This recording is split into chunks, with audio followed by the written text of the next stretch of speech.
Hello, students. It's nice to see you. Welcome to episode 30 of Max Sensei's online English lesson. I'm very excited about the end of summer and coming soon. My students will be coming back to school. We can start our next semester and start classes again and a kind of normal life. It's very exciting. And summer is coming to a close, which means Obong just finished.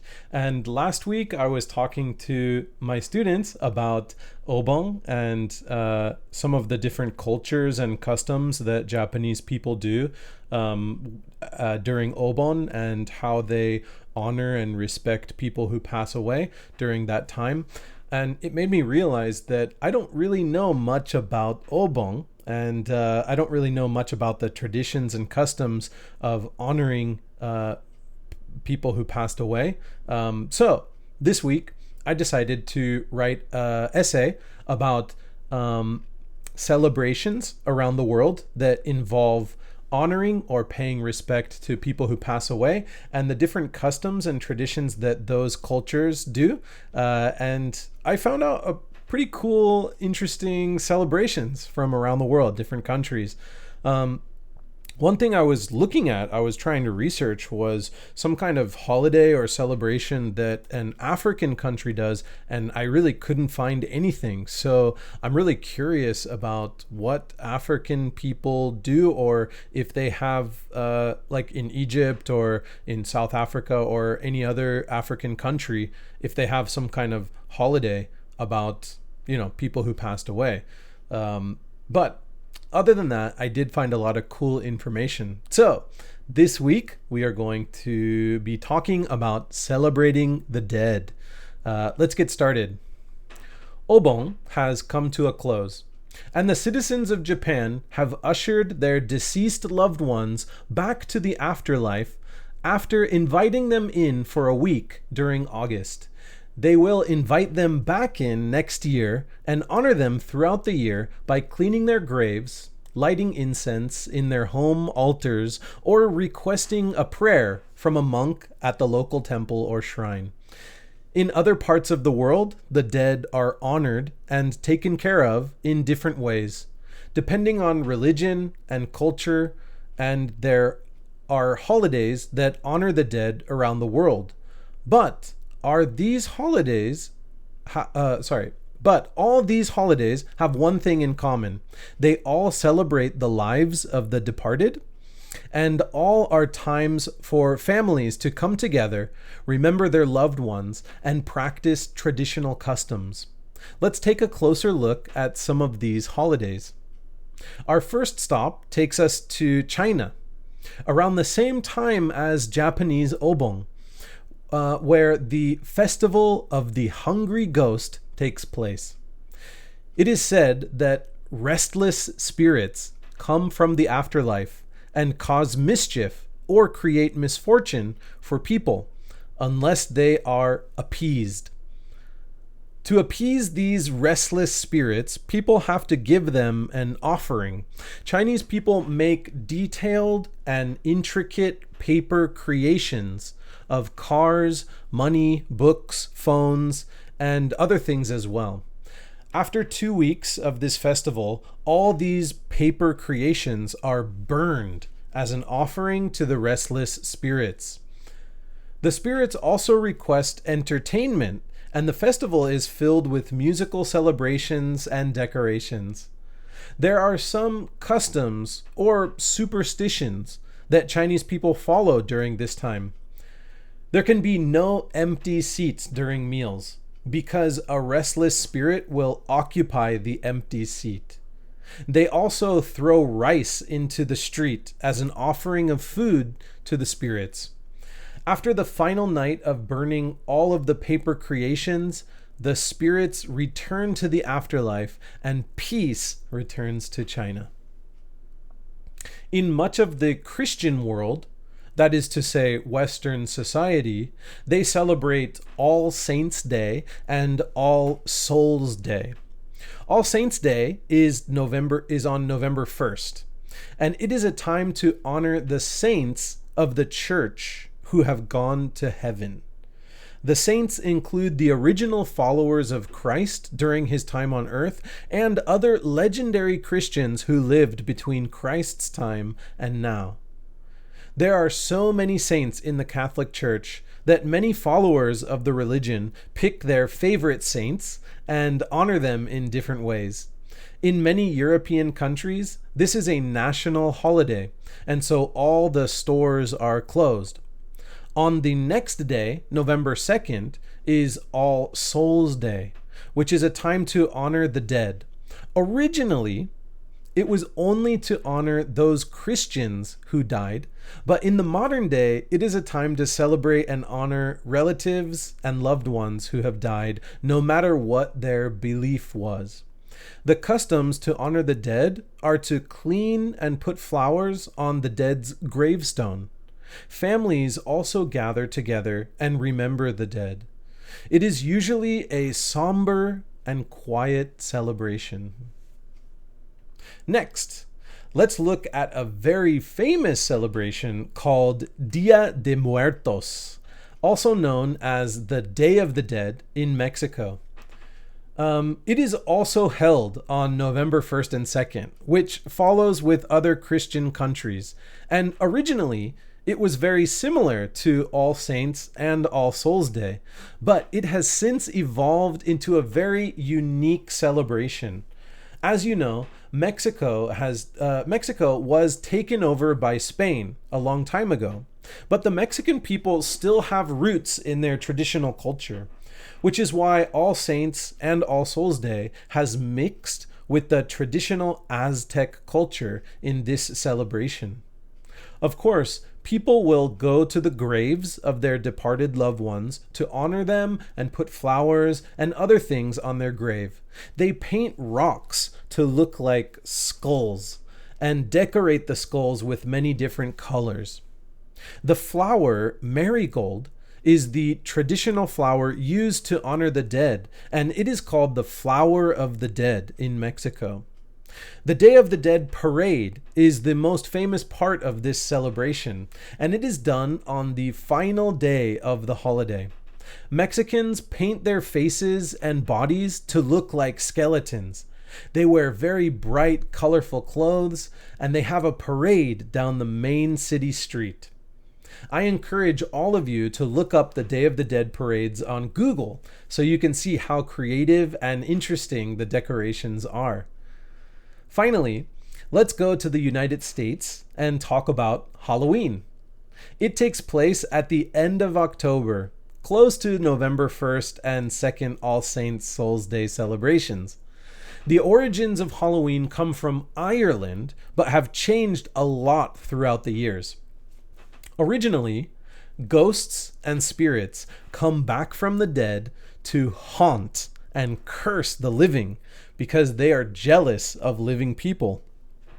In order to hide from the ghosts, people would dress up as a ghost and wear a ghost costume to trick the spirits. These days, Halloween is a time for people to dress up in costumes and go to a party. Kids will wear costumes and ask their neighbors for candy. It is a fun time for both kids and adults to dress up in unique and unusual costumes and have a celebration together. The end of October was traditionally a harvest time in America, so a lot of communities would have a lot of crops and food to share, which is a good time to have a party. It used to be a holiday to hide from ghosts or spirits, but has since turned into a party to dress up in an interesting costume and enjoy time with family and friends. Even though cultures are very different from one another, all cultures share the same custom of honoring their departed loved ones. The customs and traditions that they use are a good way to see the differences or similarities that exist between two cultures. All right, that was my essay about celebrating the dead. Now, I realize Halloween doesn't really have any customs honoring or respecting the dead, because long ago it was like the dead would come and haunt us, like they would try to attack us or they would curse us. So we were trying to be protected from the dead instead of honoring the dead. But we have other holidays in America that do honor the dead. Of course, the anniversary of any of our loved ones passing is a chance to go to the graveyard and clean the grave, and that will happen depending on when the person died. But we also have Memorial Day and Labor Day, or not Labor Day, Memorial Day and wow, now I'm drawing a blank. There's a holiday for Veterans Day. Memorial Day is the day to honor the dead that passed away in military service. So on that day, if someone in the family was in the military and passed away, they would honor them on that day. So for example, my great-grandfather and my grandfather were both in the military. They didn't die from the military, but they were in the military and they have passed away at old age. But we still honor and think about them on Memorial Day because they paid a big service to the country. Okay, so let's look at our vocab words down here. We have 5 vocab words and 5 discussion questions. Let's quickly look at our first vocab word. The word is ushered, to show or guide someone somewhere. In the essay, it says, Japan have ushered their deceased loved ones back to the afterlife. So the Japanese citizens have guided their loved ones at the end of Obon back into the afterlife, and they said goodbye for 1 year. The next is departed. Departed is someone who has died. So we talk about the dearly departed or the departed person and so on. So someone who has died. The next word is restless. Speaking about the Chinese New Year's of the hungry ghost, we say restless spirits.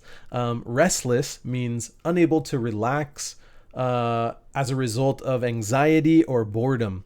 Maybe the spirits are very bored in the afterlife and they have 1 or 2 days to come to Earth and they are very restless. They want to be wild and create mischief and so on.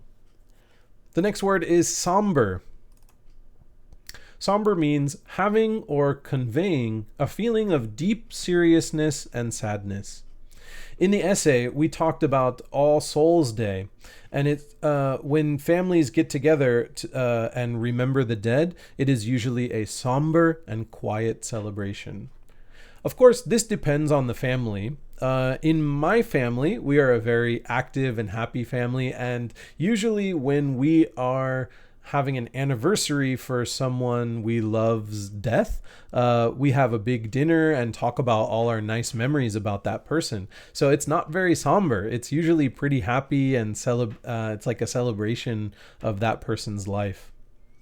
But it depends on the family. And some families, they are very respectful and they're peaceful and they stay quiet and think carefully about the dead people. Number 5 is haunt. In the essay, it says, the spirits come back from the dead to haunt and curse the living. Haunt means a ghost causing problems or disturbing people or a place. A ghost causes problems or disturbs people or a place. So yeah, if you think of a haunted house, that is a house that a ghost is haunting. So the verb is to haunt, and it's a ghost causing problems or disturbing a place. Okay, and let's look at our discussion questions. And if you can't answer one of these, or you'd like to skip one, or you don't like a question, just skip it, pass it by, answer the ones you're comfortable answering. And I always like to hear your answers. So try to give a good answer, and I'll look forward to reading it and responding. Number 1 says, which celebration are you most interested in from the essay? So which one would you like to go to, and why? Why is it interesting? And what do you think you would do if you joined that celebration? So number one says, which celebration are you most interested in from the essay? Number two, what does your family do to celebrate or honor loved ones who passed away? So think about obong or another kind of anniversary or something like that. And what does your family usually do to celebrate or honor loved ones who's passed away? Number three, some celebrations are happy and others are somber. Which do you think is more respectful for the deceased? And again, this is your opinion, so there's no right or wrong answer. I told you before, my family, when we have a party to honor someone's death, it's usually pretty exciting or happy celebration. However, my friend's family, it can be very somber or sad.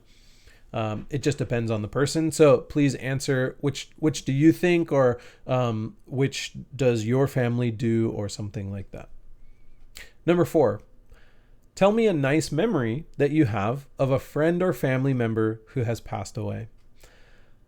So this one, I'd just like you to share a nice memory with me. Do you have a nice memory of someone in your life who has since passed away, but you can remember a nice story or a nice moment with them? You can share that with me. So I'll look forward to reading about, something nice from someone who has passed away in your life. And number five. What other celebrations not connected to honoring the dead from around the world would you like to participate in? So in this essay, we talked about celebrations or holidays that are honoring the dead. But how about celebrations in other countries that are not specifically about honoring the dead? And which ones would you like to join? Why would you like to join that? So for example, I know one of our students, Makiko, has a nice memory of Thanksgiving in America. And so she talked about that with a lot of passion and fond memories. And I agree, Thanksgiving is a great holiday. But what other celebrations have you heard of in other countries that you would like to join? Please tell me about that. All right, and I'll answer one of these questions right now. So number 4 says, tell me a nice memory that you have of a friend or family member who has passed away. And unfortunately, when I was in high school, one of my close friends in the group of friends that I had, he passed away in an accident at a park. He was climbing a mountain and he fell from the mountain and passed away. It was very sad, and our group of friends was very somber, and we were incredibly sad to lose one of our best friends. But I have a lot of nice memories and moments with my friend. His name is Paul, and I remember actually I met Paul when I was a little kid, and I started going to church, and Paul was a church friend. And I would often go to his house and we would play games together. I became friends with his family. And also, we would start exercising together because in junior high, we wanted to get big muscles. So I remember Paul and his stepfather and we would be outside, and his stepfather would be teaching us how to lift heavy weights in the correct way, a healthy way to build our muscles and not get injured. And I remember me and Paul always talking about how we're going to be so strong and we're going to get lots of girlfriends. And that was always a really nice memory to think about when I remember Paul. So that was a nice memory I have of a friend who passed away. I really miss Paul, and I am sure that maybe in the afterlife, I will see him again. All right. That's all for this week's essay. I hope you guys enjoy it, and I look forward to hearing all of your comments, and I will respond to all of them. Thank you so much for watching, and I will see you again for video number 31. Okay, goodbye, everyone.